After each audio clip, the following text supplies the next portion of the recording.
believe in God because I figure if I'm wrong, I won't know.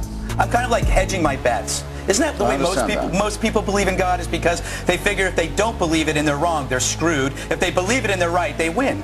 That is what's known as Pascal's wager. And I say, look, suppose I check out and I've been wrong all along and I'm suddenly in front of some chap who can sort of bar my way to the gates of paradise, where of course I want to go, because who wouldn't want to live for an eternity just praising God as if he was Kim Il-sung?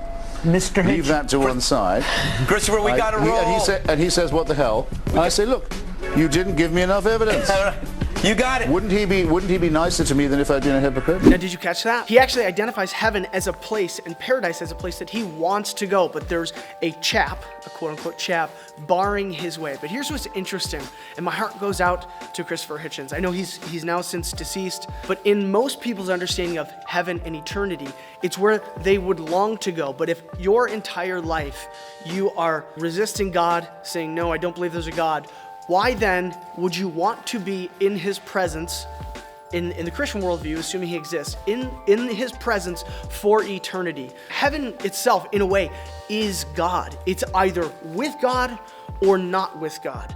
And if you have been saying, if you're calling him a chap who's you really don't care for, and let's be honest, Christopher Hitchens definitely didn't. He definitely had a lot of beef to pick with God. Why on earth would he want to spend eternity in his presence? So often people say God is condemning you and sending you to hell because, well, you didn't give me enough evidence and then you're going to send me to a place of eternal torture. That is a complete misunderstanding of what hell is. Hell is a quarantine of evil, but it's separation from God.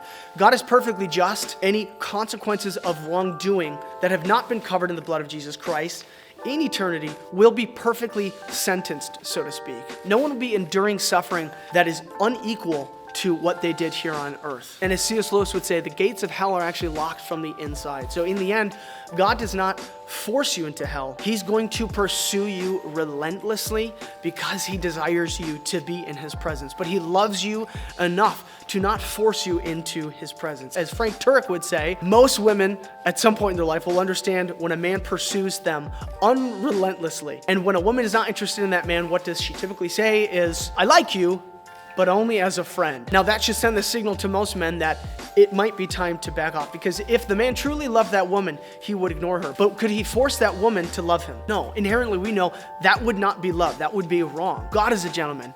He loves you so much that he is not going to force you into his presence. So just listen carefully when you hear an atheist point out